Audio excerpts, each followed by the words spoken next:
Picture this: a sprawling estate in the Hollywood Hills. Marble floors that reflect crystal chandeliers. A man in a $5,000 suit, smiling for photographers at charity galas, shaking hands with senators, cutting ribbons for children's hospitals. Now picture this same man in a courtroom, shackled at the wrists, listening as a judge reads 37 counts of sexual assault. How does someone fall so far? Or perhaps, the better question is, how did someone so evil climb so high? This is the story of Maxwell Rothschild, not the famous banking family, just a man who borrowed their name and built an empire on lies, manipulation, and unspeakable crimes against women who trusted him. Detective Sarah Chen had seen it all in her 15 years with the Beverly Hills Police Department. Drug overdoses in penthouse suites, domestic violence behind mansion gates, white-collar fraud that would make your head spin. But the call that came in that Friday evening would haunt her forever. A young woman, barely 22, stumbling out of a Bel Air estate in torn designer clothes, mascara streaked down her face like war paint. Her name was Jessica Martinez. She was an aspiring actress from Phoenix, and she had just escaped what she would later describe as a living nightmare. Jessica's story began 6 months earlier at a coffee shop in West Hollywood. She was waiting tables, sending headshots to casting directors, living the dream that brings thousands to Los Angeles every year. That's where she met him, Maxwell Rothschild, 58 years old, silver-haired, charming. He claimed to be a film producer, and technically he wasn't lying. His production company had backed 3 low-budget films that barely made it to streaming platforms. But that didn't matter. In a city built on illusion, Maxwell had mastered the art of looking the part. He approached Jessica with the oldest line in Hollywood, "You have star quality." But he said it differently, quietly, like he was sharing a secret, like he was seeing something in her that no one else could see. Jessica would later tell investigators that she felt chosen, special. After months of rejection, here was someone who believed in her. The first red flag should have been the contract. 30 pages of legal jargon for what was supposed to be a simple screen test. But Jessica was young, hopeful, and drowning in student debt. When Maxwell offered to pay her rent while she developed her craft, she saw it as a miracle. She had no way of knowing she had just signed her own prison sentence. The Rothschild estate was a fortress disguised as a paradise. 12 bedrooms, a screening room, a wine cellar worth more than most people's homes. But it was the basement that held Maxwell's darkest secrets. He called it his workshop, the place where he helped young talent overcome their inhibitions. The walls were soundproof. The locks were on the outside. Jessica's first night there, Maxwell served her dinner on china that cost more than her car. The wine was vintage. The conversation was cultured. He spoke about Stanislavski, about method acting, about the vulnerability required for great performances. Acting, he told her, is about surrendering control, about trusting your director completely. The drugged wine made sure she had no choice. What happened over the next 6 months was systematic, calculated, evil in its precision. Maxwell didn't just assault Jessica, he broke her down psychologically. He convinced her that what was happening was part of her training, that famous actresses had endured the same process, that speaking about it would end her career before it began. He showed her signed non-disclosure agreements from other women. He had photos of her in compromising positions. He controlled her phone, her email, her contact with the outside world. When she tried to leave, he reminded her of the money she owed him, the contract she had signed, the career he could destroy with a single phone call. Jessica Martinez became a ghost in her own life. But predators make mistakes. And Maxwell's mistake was underestimating the strength of a woman who had nothing left to lose. The night Jessica escaped, Maxwell had been drinking. More than usual. He was expecting a visit from a city councilman, someone who owed him favors and needed to be reminded of their arrangement. In his arrogance, he left Jessica's room unlocked. She knew she had minutes, maybe seconds. She grabbed the first clothes she could find, a torn evening gown from one of Maxwell's parties, and ran, barefoot across marble floors, past oil paintings worth millions, through gardens maintained by a staff who had been trained never to ask questions. She didn't stop running until she reached Sunset Boulevard, where a late-night Uber driver saw a young woman in distress and did something remarkable. He listened. He believed her, and he drove her straight to the police station. Detective Chen would later say that Jessica Martinez was the bravest person she had ever met. Not because she escaped, but because she stayed. For 8 hours, she answered every question, described every detail, identified every photograph, even when her voice broke, even when she had to stop to vomit from the memories. Because Jessica knew something that Maxwell didn't, she wasn't the first. And she wouldn't be the last, unless someone stopped him. The investigation that followed revealed the true scope of Maxwell Rothschild's crimes. Search warrants uncovered a database of over 200 women, aspiring actresses, models, college students looking for internships. Each file contained photographs, personal information, and detailed notes about their vulnerabilities.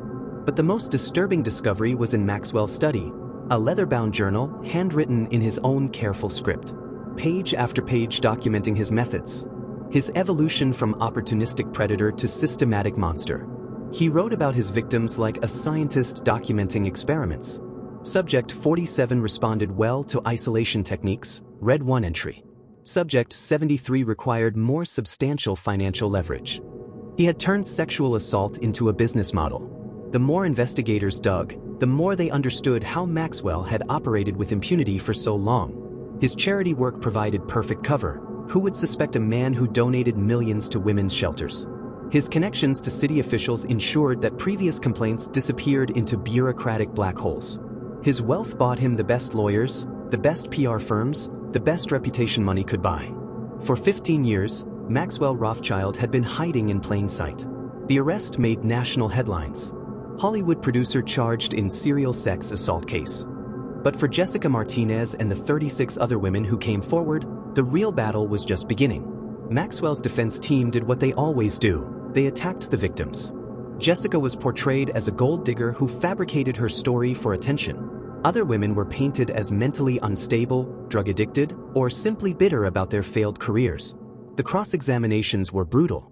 These women, who had already survived unspeakable trauma, were forced to relive their worst moments in front of cameras, reporters, and Maxwell himself, who sat at the defendant's table taking notes like he was planning his next screenplay.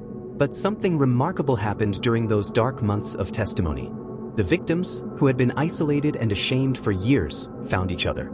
They formed a support network. They shared their stories not just with prosecutors, but with the world. And slowly, painfully, they began to heal. The trial lasted 4 months. The prosecution presented evidence that painted a picture of systematic predation spanning more than a decade. Hidden cameras, drug drinks, forged contracts. A web of corruption that reached into city government, law enforcement, and the entertainment industry. Maxwell's defense team argued that everything was consensual, that their client was a successful businessman being destroyed by false accusations in the era of #MeToo. They suggested the women had colluded to create their stories, that they were motivated by greed, not justice. The jury deliberated for 3 days. 72 hours during which Jessica Martinez couldn't eat, couldn't sleep, couldn't stop wondering if she had been brave for nothing. On a Thursday morning in October, the foreman stood up to read the verdict. Maxwell Rothschild, dressed in the same expensive suit he had worn to those charity galas, showed no emotion as he listened to the word guilty repeated 37 times. Guilty of rape, guilty of sexual assault, guilty of kidnapping, guilty of witness intimidation, guilty of racketeering. In the gallery, women who had been silenced for years finally heard their truth validated. Some cried, others sat in stunned silence. Jessica Martinez, the young woman who had risked everything to escape a monster, simply closed her eyes and breathed. For the first time in 18 months, she felt free. Maxwell Rothschild was sentenced to life in prison without the possibility of parole. The judge, a woman who had seen too many cases of powerful men escaping consequences, made sure there would be no appeals, no technicalities, no last-minute reprieves. "You are a predator," she told him. "You used your wealth and influence to destroy lives. Today, justice destroys yours." The civil lawsuits that followed dismantled Maxwell's empire piece by piece. The Beverly Hills mansion was sold to pay settlements. The production company was dissolved. The charity that bore his name was renamed and restructured. Every trace of Maxwell Rothschild's public legacy was systematically erased. But the real justice came in smaller, quieter moments. Jessica Martinez returned to school and became a victims' rights advocate. She speaks at conferences now, helping other survivors find their voices. She still acts, community theater mostly, but now she performs on her own terms, surrounded by people who support her, not exploit her. Other survivors found their own paths to healing. Some returned to their interrupted careers. Others started families, built businesses, wrote books, changed laws. They took the power that Maxwell had stolen from them and used it to protect others. The impact rippled outward in ways that Maxwell, in his narcissistic worldview, could never have imagined. His crimes, exposed to the light, became a catalyst for change. True crime stories often end with questions. How could this happen? How did no one know? How do we prevent it from happening again? But sometimes, the questions matter less than the answers we've already found. We found that survivors are stronger than their trauma. That justice, delayed, is not always justice denied. That when brave people speak truth to power, power can be held accountable. Maxwell Rothschild spent 15 years building a fortress of wealth and influence around his crimes. He believed that money could buy silence, that power could rewrite truth, that evil could hide behind charity and charm. He was wrong, because in the end, all it took was one young woman with nothing left to lose, and the courage to run toward the light. Jessica Martinez didn't set out to be a hero. She just wanted to be an actress. But when the moment came to choose between silence and justice, between safety and truth, she made the choice that saved not just herself, but dozens of other women. That's the real power of this story. Not the fall of a monster. Monsters fall all the time. But the rise of survivors. The transformation of victims into advocates. The proof that even in Hollywood, even in the corridors of power, even when the system fails, truth has a way of surfacing. Maxwell Rothschild sits in a concrete cell tonight, forgotten by the world he thought he owned. But Jessica Martinez lives freely, surrounded by love, pursuing dreams that are truly her own. And that is justice.